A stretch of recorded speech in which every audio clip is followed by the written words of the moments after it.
श्री परमात्मने नमः।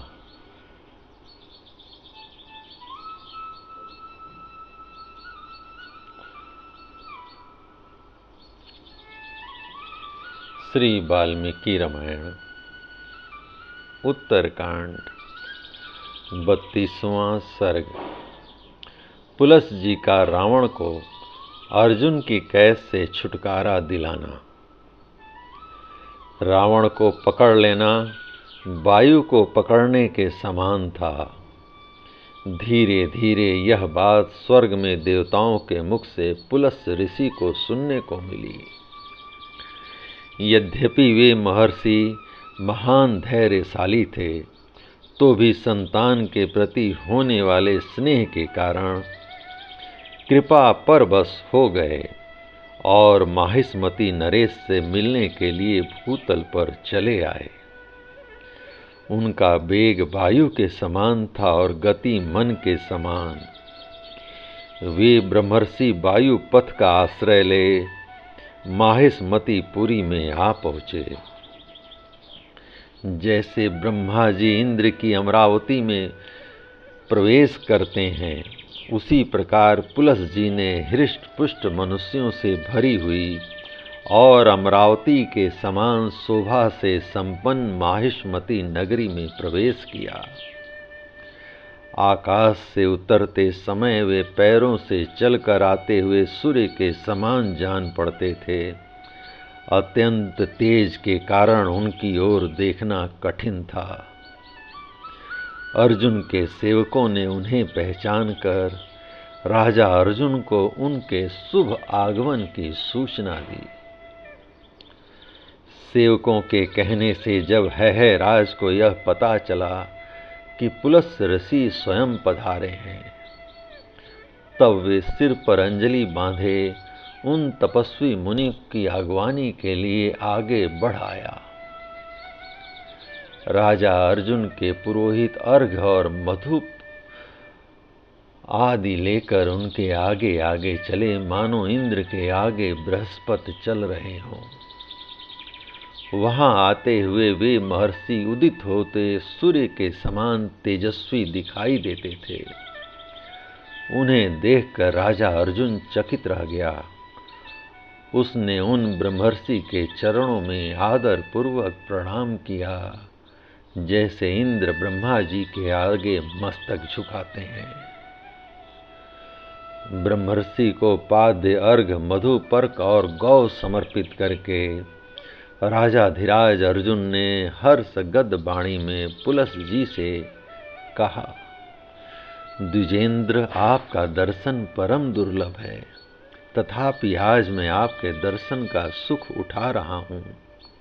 इस प्रकार यहाँ पधार कर आपने इस माहिष्मती पुरी को अमरावती पुरी के समान गौरवशालिनी बना दिया है। देव, आज मैं आपके देवबंध चरणों की वंदना कर रहा हूँ। अतः आज ही मैं वास्तव में सकुशल हूँ। आज मेरा व्रत निर्विघ्न पूर्ण हो गया।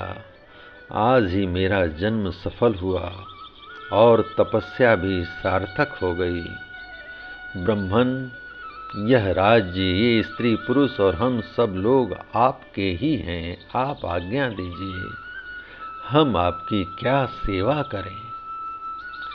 तब पुलस जी है राज अर्जुन के धर्म, अग्नि और पुत्रों का कुशल समाचार पूछकर इस प्रकार बोले। पूर्ण चंद्रमा के समान मनोहर मुख वाले कमल नयन नरेश, तुम्हारे बल की कोई तुलना नहीं है, क्योंकि तुमने दशग्रीव को जीत लिया है। जिसके भय से समुद्र और वायु भी चंचलता छोड़कर सेवा में उपस्थित होते हैं, उस मेरे रण दुर्जय पौत्र को तुमने संग्राम में बांध लिया है। ऐसा करके तुम मेरे इस बच्चे का यश पी गए और सर्वत्र अपने नाम का ढिंढोरा पीट गए। बस अब मेरे कहने से तुम दशानन को छोड़ दो, यह तुमसे मेरी याचना है। पुलस जी की इस आज्ञा को सिरोधार्य करके अर्जुन ने इसके विपरीत कोई बात नहीं कही। उस राजाधिराज ने बड़ी प्रसन्नता के साथ राक्षस राज रावण को बंधन से मुक्त कर दिया। उस देवद्रोही राक्षस को बंधन मुक्त करके अर्जुन ने दिव्य आभूषण, माला और वस्त्रों से उसका पूजन किया और अग्नि को साक्षी बनाकर उसके साथ ऐसी मित्रता का संबंध स्थापित किया जिसके द्वारा किसी की हिंसा न हो। अर्थात उन दोनों ने यह प्रतिज्ञा की कि हम लोग अपनी मैत्री का उपयोग दूसरे प्राणियों की हिंसा में नहीं करेंगे। इसके बाद ब्रह्मपुत्र पुलस जी को प्रणाम करके राजा अर्जुन अपने घर की ओर लौट चला। इस प्रकार अर्जुन द्वारा आतिथ्य सत्कार करके छोड़े गए प्रतापी राक्षस राज रावण को पुलिस जी ने हृदय से लगा लिया, परंतु वह पराजय के कारण लज्जित हो रहा था। 10 ग्रीव को छुड़ाकर ब्रह्मा जी के पुत्र मुनिवर पुलस जी पुनः ब्रह्मलोक को चले गए। इस प्रकार रावण को कारतबी अर्जुन के हाथ से पराजित होना पड़ा था और फिर पुलस जी के कहने से उस महाबली राक्षस को छुटकारा मिला था। रघुकुल नंदन, इस प्रकार संसार में बलवान से बलवान वीर पड़े हुए हैं, अतः जो अपना कल्याण चाहे उसे दूसरे की अवहेलना नहीं करनी चाहिए। सहस्त्रबाहु की मैत्री पाकर राक्षसों का राजा रावण पुनः घमंड से भरकर सारी पृथ्वी पर विचरने लगा और नरेशों का संहार करने लगा। जय राम जी की। इस प्रकार श्री वाल्मीकि निर्मित आर्ष रामायण आदि काव्य के उत्तरकांड का 33वां सर्ग प्रभु श्री राम की कृपा से पूर्ण हुआ। जय राम जी की।